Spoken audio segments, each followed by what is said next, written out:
కేవలం 7,999 up to 10 kgs వరకు బరువు తగ్గి అధిక బరువు నుంచి వచ్చే ప్రధాన సమస్యలను దూరం చేసుకోండి. మీరు ఇప్పుడు కూడా మొన్న 2 సీట్లు గెలిపించారు. ఇదే ఒంగోలు పార్లమెంట్ లో ఎర్రగొండపాలెం దర్శిని గెలిపించారంటే నేను నిజంగానే బాధపడుతున్నా. రాష్ట్రం మొత్తం వన్ సైడ్ ఎన్నికలు జరిగాయి. ఈ ఒంగోలులో బ్రేక్ పడింది. ఇప్పుడు బ్రేకులు తీస్తారా లేదా అని మిమ్మల్ని అడుగుతున్నా. తమిళు కులము కాదు కావాల్సింది, మతం కాదు కావాల్సింది. మీకు ఎవడు మంచి చేస్తే వాడికి అండగా ఉంటే మీ జీవితాలు బాగుపడితే అవునా కాదా? నేను ఒక మాట చెప్పాను. ఆ రోజు మీకు ఒక హామీ ఇచ్చాను. సంక్షేమ కార్యక్రమాలు చేస్తానని చెప్పా. సూపర్ 6 సూపర్ హిట్ చేశావునా కాదా? తమిళు 4,000, 6,000, 10,000, 15,000 పెన్షన్లు ఇచ్చే ఏకైక ప్రభుత్వం భారతదేశంలో ఎన్డీఏ ప్రభుత్వం. 34,000 కోట్లు. మొదటి తారీఖున హాలిడే అయితే ముందు రోజే పింఛన్ అవునా కాదా? రేపు మార్చి 1వ తారీఖు ఆదివారం, శనివారమే మీ పింఛను మీ ఇంటికి పంపిస్తున్నా. నేను మీ దగ్గరికి వస్తున్నా అవునా కాదా? ఇది పేదల సేవలో భాగస్వామ్యం అవునా కాదా? నెలకు ఇంత డబ్బులు తీసుకొని మీరు రేపు ఓటేయకపోతే మీకు మంచి జరుగుతుందా అని మిమ్మల్ని అడుగుతున్నా.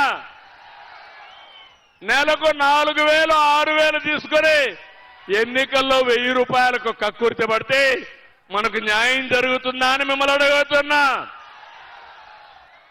నీతి నిజాయితీగా ఉందాం. మీకు అండగా ఈ చంద్రన్న ఉంటాడు. నేను ఏమీ కోరుకోవడం లేదు. మీరు బాగుండాలి. మీ పిల్లల భవిష్యత్తు బంగారు భవిష్యత్తు కావాలి. ఎక్కడ పేదవాడుంటే వాళ్ళ దగ్గర నేను ఉంటానని మరొక్కసారి మీ అందరికీ హామీ ఇస్తున్నా.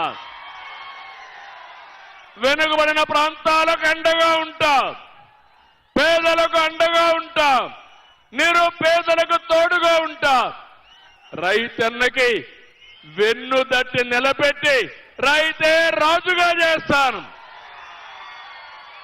మా ఆడబిడ్డలు నేను ఏ పని చేసినా మిమ్మల్ని దృష్టిలో పెట్టుకోనే చేస్తా. ఏమమ్మా తల్లికి వందనం. ఎంతమంది పిల్లలుంటే అంతమందికి 15,000 ఇస్తా అన్నారు. చెప్పానా లేదా? ఇచ్చానా లేదా? మాట నిలబెట్టుకున్నారా లేదా? గట్టిగా చప్పట్లు కూడా చెప్పండి మా ఆడబిడ్డలు.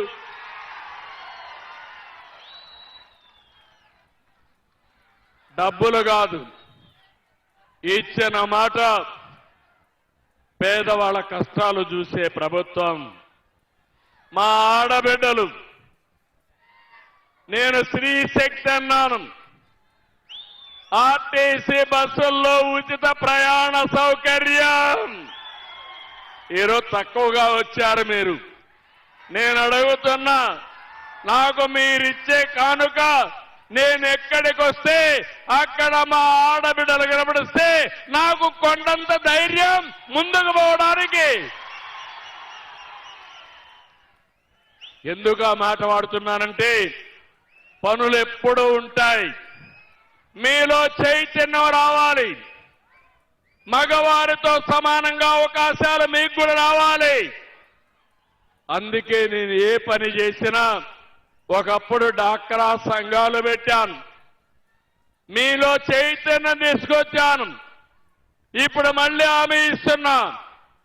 ఈ సంవత్సరం 1,00,000 మందిని ఆడబిడ్డల్ని పారిశ్రామికవేత్తలుగా మీకు తోచిన వస్తువులు తయారు చేసి మీరు తయారు చేసిన వస్తువులు ప్రపంచ మార్కెట్కు పంపించే బాధ్యత నాది.